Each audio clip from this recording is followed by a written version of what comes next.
Hello everyone, Multimar16 here with another video coming at you on YouTube.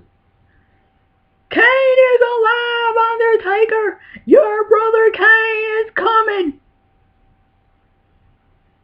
I'm gonna miss that. And now when I watch that video on YouTube, now, as opposed to when I first saw it on TV, I'm gonna keep thinking about that moment when the whole Kane and Undertaker storyline was going on. At the time, that was when I had first started watching wrestling. It was during the Kane and Undertaker storyline. The whole, Kane was alive. When was Kane coming? Kane Kane did his debut, and Paul Bearer became manager of Kane. Then went back to the Undertaker for the Ministry of Darkness. Blah blah blah.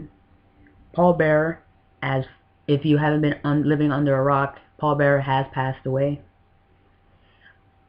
A huge part of the Undertaker's career. If there was no Paul Bearer, then there would be no Undertaker. Because I feel like even though Undertaker had a very intimidating presence and did have that look that Vince liked, especially back in those days, it was Paul Bearer's mic skills, his high shrill voice. Oh my Undertaker will destroy you. I'm sorry if I'm doing a poor ass impression of Paul Bearer, but you know what? Paul Bearer was such a huge part of the Undertaker's career, and why I got so hooked to the Undertaker. Even to this day, I am still an Undertaker mark. Not just Undertaker, but Kane. But all those really dark shit that they did in the WWE. And the Undertaker, I am an Undertaker mark. I will confess you. And, before Paul Bearer was known as Percy Pringle, before he came to the WWE, and if you're an older wrestling fan, like if you're watch wrestling from back in the old days, then you probably saw him as Percy Pringle, but I saw him as Paul Bearer. And I remember being 3 years old. Think about that. When all the other kids would be scared of The Undertaker, I was mesmerized by him. The Undertaker's presence, Paul Bearer's voice, the way he carried the mic, the way he made The Undertaker seem scared, the way he already was. Like, Paul Bearer would set the standard so high for that horror element of Undertaker's character that when The Undertaker came out, you were already shitting your pants. Paul Bearer did what all great managers do. Use their mic skills to get over how great their guy was. And Paul Bearer did that excellent. Excellent, not even good, excellent. Because Paul Bearer was able to succeed at the one thing The Undertaker at that time could not do. Not insult to The Undertaker, but he didn't have the best mic skills back then. Paul Bearer had to speak for him.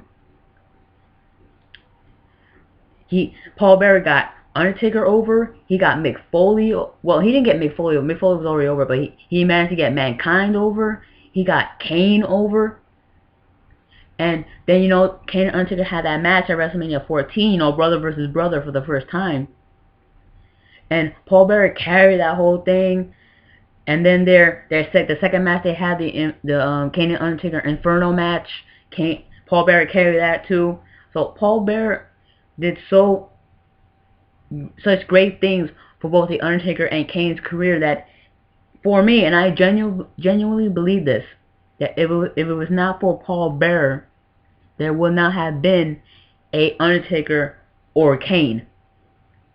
Or if you want to take it to a larger extent, even though Mick Foley was already over, you can say to a point, the Mankind character.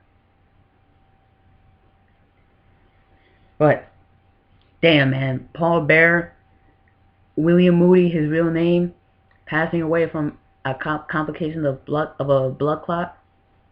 All I have to say is, man, The Undertaker feels so empty without you, man. Because even when Kane and Undertaker had their next feud in 2010, they had to have brought Paul Bearer back into it. I wasn't surprised when Kane and Undertaker had the feud for the World Heavyweight Championship, when Kane was champion. They had to have brought back Paul Bearer, and I was so happy they did.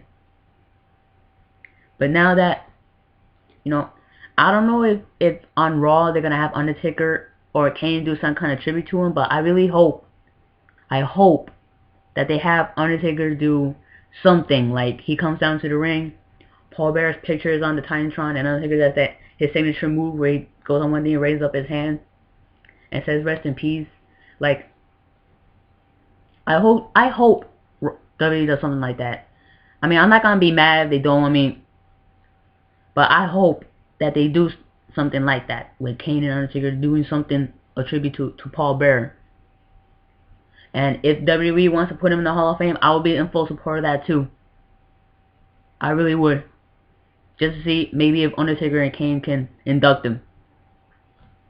So, this is it. I'm sorry for this video being so damn somber. I know you guys must be, you know, feel mighty down, like, damn, Max, you're being a fucking downer, man. You're bringing my shit down. I'm sorry, but you weren't gonna get the usual happy, funny, handsome Max this Multimar 16 this video, because Paul Bearer was a huge part of the Undertaker's career, and because I am such a huge Undertaker mark, I am a huge Paul Bearer mark. So Paul Bearer, rest in peace. Kane and Undertaker will not be where they are if it hadn't been for you. I'll see you on my next video. Hopefully a little more happier next video. Peace.